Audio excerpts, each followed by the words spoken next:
Welcome back to the morning show on XL7 TV. It's time for This Week in Real Estate with Mr. Bob Zador. How are you, sir? I'm well. Been a busy week for you, it sounds like. It has been. We did a little running around, and today's busy, and Linda's got showings, and we had a closing, and more showings, put some listings in, so it's the way it's supposed to be. That's the way it works. That's what we signed up for, you know. You can't sell them if they're not listed. That's right.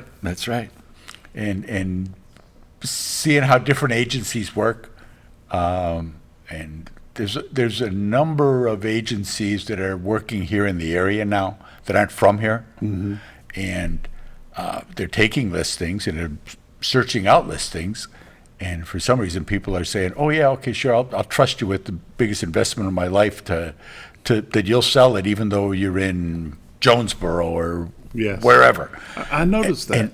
And it's like, so then you try to get a hold of them. You want to show the house. No answer. Leave a message, text, no answer, no reply. Like for days. And I mean, not even a phone call to say, no, you can't show it or anything. So I talk about local banks all the time. If we're truly going to talk about the importance of local realtors, the reason you've called a realtor is because you want to sell your house. Obviously, that's what we do, and there's other agencies that do a great job with that here in our area as well. See, that's the pollen. I can feel it in there. And you want to... honey? I've got local honey. Bobby Z to be. Gosh, the importance of local realtors and being here and dealing with people that are here that are accountable to people here that support the local things that go on here. Supporting baseball teams, supporting the NRA deal. I got a check in the car for a golf outing for the Elks. Those are the kind of things that the local realtors do.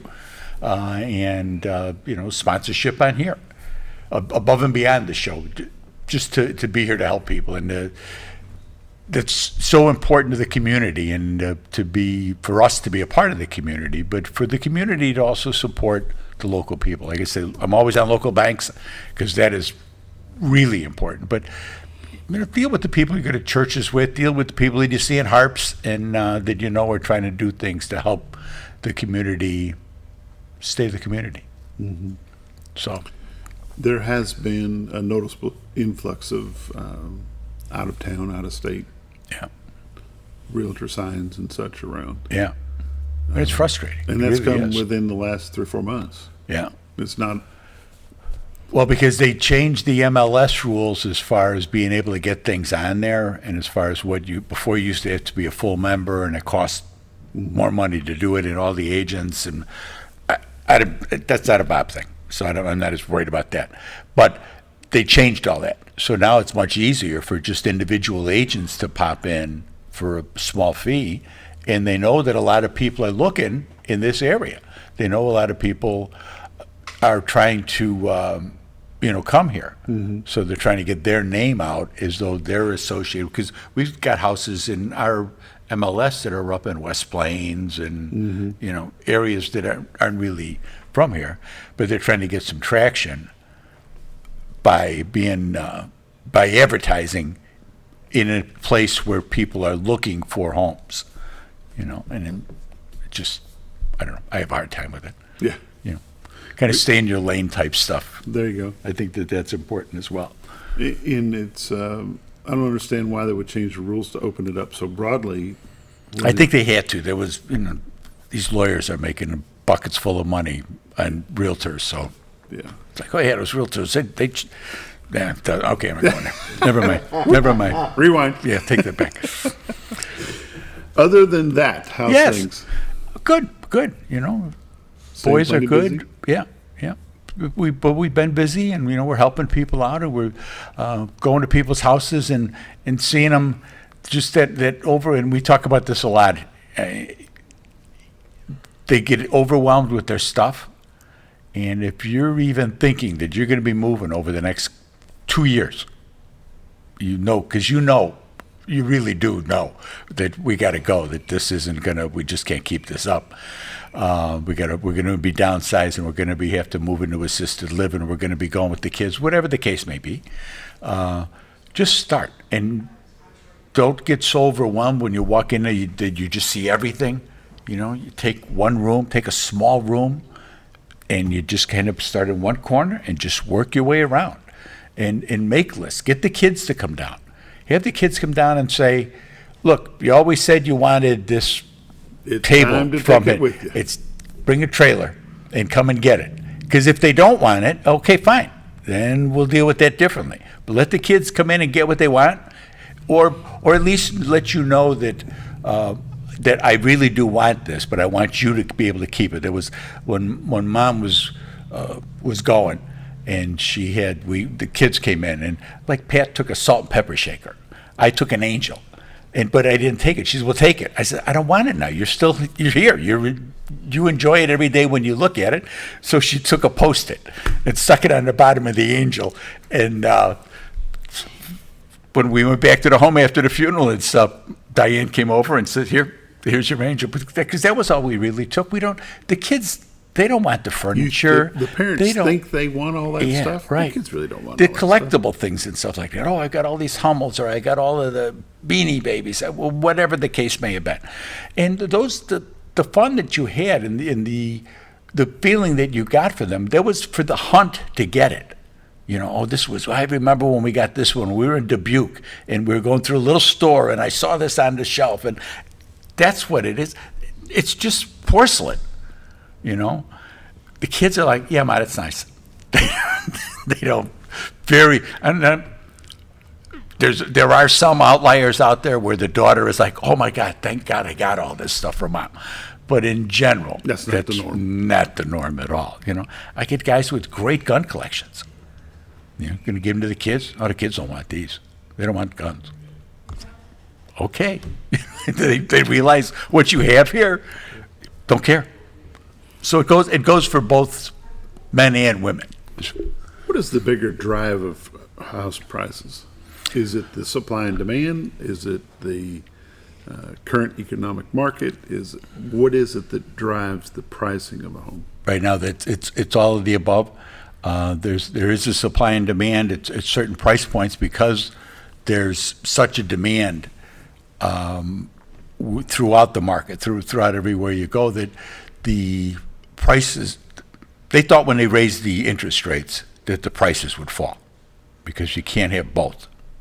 It has historically been the case, but it didn't change anything. The biggest thing that we've noticed is that historically, that there's been no more than about a 1% difference between the current interest rate and a new interest rate. Now, maybe a point higher or a point lower, but it's generally like within 1%. Well, now it's over 3%. And the market can't adjust to that.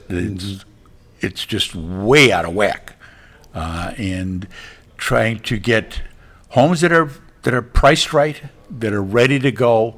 We're not finding people who want to come in and take on big projects anymore because they hear all these supply chain issues. They hear all these stories about not being able to get contractors and stuff in there. So they don't want to get involved in it. They want the houses to be pretty squared away when they come in. And that's understandable because they're getting premium prices. The other part of it is that people aren't selling their houses. People that are in a 3%, 4%, 5% mortgage don't want to sell because they don't want to take on a 7.5%, 7.75%, and that's really a big part of it is also. There's just really a number of factors that all came together at one time, and you get the kind of perfect storm type effect. And I don't know how we're going to get out of it. They say, well, if we build more homes, then we can get that done. That may be the answer. I don't know. There's a lot of stock. We're getting more stock out there. We're over 300 homes now. For a while we were under 100. That was, that's pretty tough to get people coming. But and the prices were going up, and that was fine. When the interest was 3%, the prices could expand the way they were. But at 7%, the dynamics, the financial end. Maybe I'll bring Chris in next week. I'll see if I can get him in there.